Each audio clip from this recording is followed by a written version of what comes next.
জনসাধারণের মধ্যে ঘটে চলা অস্বাভাবিক কিছু। ঠিক শুনেছো বন্ধুরা, এখানে জনসাধারণের মধ্যে ঘটে চলা কিছু অস্বাভাবিক ঘটনা তুলে ধরা হয়, কোনো কাহিনী নয়, শুধুমাত্র ঘটনা। তো হ্যালো বন্ধুরা, আবারও স্বাগত জানাই তোমাদেরকে আঁধারের ছায়া চ্যানেলে। কেমন আছো তোমরা সবাই? আশা করি ভালোই আছো। আর আমাদের এই চ্যানেলে প্রতি বৃহস্পতিবার ও রবিবার রাত ঠিক 9টায় ঘটনাগুলি আসে। তো তোমাদের কাছে এইটাই রিকোয়েস্ট থাকবে, এই সময়টা একটু অ্যাক্টিভ থেকে আমাদের এপিসোডগুলো তোমরা শুনে নিও। তো বুঝতে পারছো, এটা আমাদের 59th এপিসোড, অর্থাৎ 59 নম্বর এপিসোড। আর তোমরা অনেক ভালো রেসপন্স দিচ্ছ ভিডিওগুলোতে, আরও দিয়ে যাও, এরকম সাপোর্ট করে যাও। আর আজকের ঘটনাটি খুবই ইউনিক, রোমাঞ্চকর ও হিম করাও বটে। আর তোমাদের জীবনে বা তোমাদের রিলেটিভসের জীবনের যদি কোনো অলৌকিক ঘটনা ঘটে থাকে, তা আমাদের ফেসবুক, ইনস্টাগ্রাম বা টেলিগ্রামে পাঠিয়ে দেবে, অথবা হোয়াটসঅ্যাপ নাম্বারও দেওয়া আছে, তোমরা গিয়ে সেখানে পাঠিয়ে দিতে পারো। আর আজকের ঘটনাটা শোনার জন্য যদি হেডফোন ইউজ করো তাহলে তো জমে পুরো ক্ষীর, তাই না? তো বেশি দেরি না করে আজকের ঘটনাটা শুরু করছি। আমি সুপ্রকাশ, শুনতে থাকো আজকের ঘটনাটি।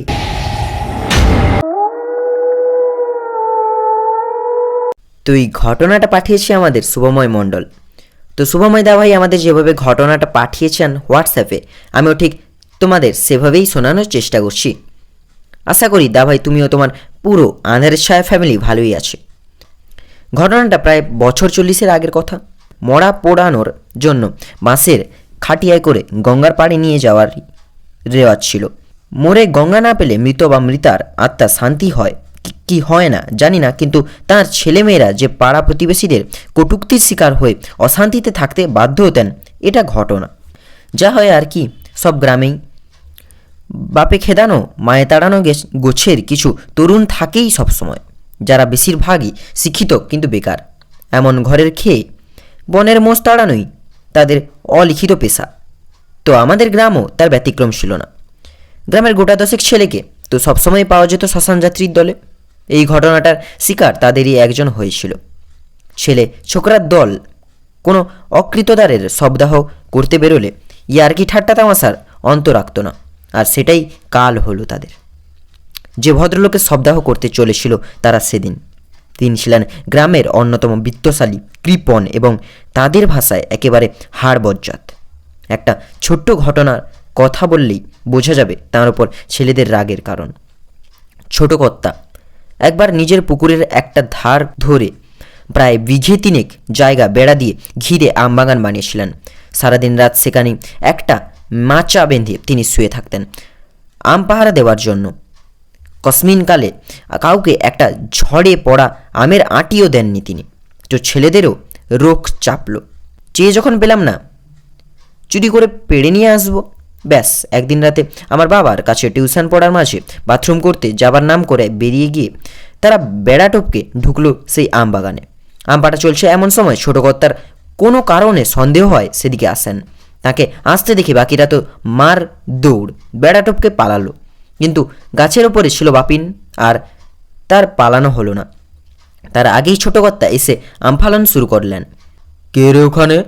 নেমে আয়, আজ তোরই একদিন কি আমারই একদিন, নেমে আয়। কে রে তুই?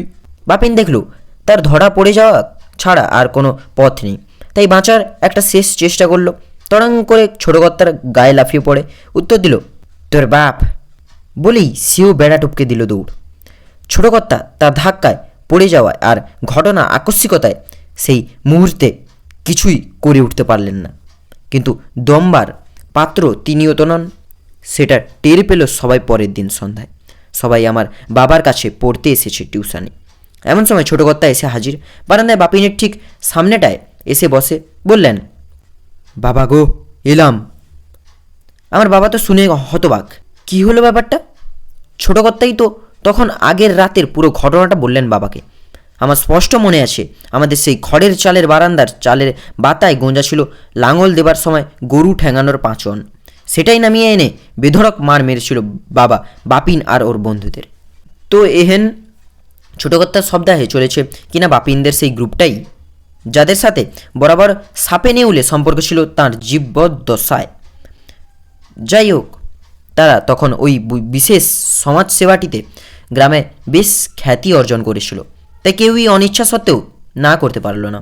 সেদিন আর গুরুবার, অমাবস্যা কিংবা প্রতিপদের রাত, খুব গভীর অন্ধকার।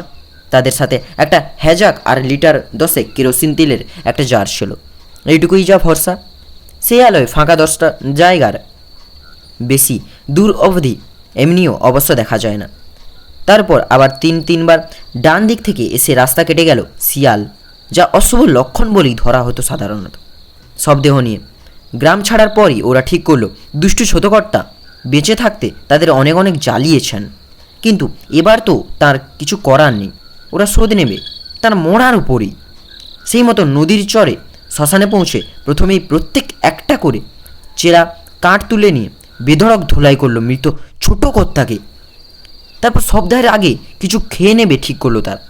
নিয়ম অনুসারে শবদেহ ছেড়ে যাওয়া যায় না, কিন্তু তাদের তখন কোনো নিয়ম মানারই ইচ্ছে ছিল না তার ব্যাপারে। কিন্তু এই মাটিতে মরা রেখে যাওয়াটাও ঠিক হবে না ধরে নিয়ে সবাই মিলে কাঠের বোঝার ওপর দাঁড়িয়ে কাপড়ে ঢাকা সবটাকে পাশের গাছের ডালে বেঁধে দিল। শুধু হরিয়ার রামু গেল না খেতে। ওরা চুলোর কাঠগুলো সাজাতে লাগলো। ঘণ্টাখানেকের মধ্যেই চুলোর সাজানো হয়ে গেল আর তাদের খাওয়া দাওয়াও। এবার শবদেহটা চিতায় তোলা আর তাতে আগুন দেওয়াই বাকি রইল। বোঝাটা না থাকায় মাটি থেকে শবদেহ নামানো মুশকিল হলো। বাপিন গাছে উঠল একটা কাস্তে নিয়ে, মাথার আর পায়ের দিকে বাঁধনটা কেটে হেড হয়ে বসে কোমরের বাঁধনটা কেটেছে কি কাটেনি ছোট কর্তার একটা হাত দেখে তার চুলের মুঠি ধরে রেখেছে। ভয় আঁতকে উঠে চিৎকার করতে করতে উঠতেও চুপ করে যায় সে। বাকিরা তার এই অবস্থার কথা জানতে পারলে সব ছেড়ে পালাবে, তাই নিজের চেষ্টা করতে থাকলো চুলটা ছাড়াবার তার হাত থেকে, কিন্তু কোনো ফল হয় না।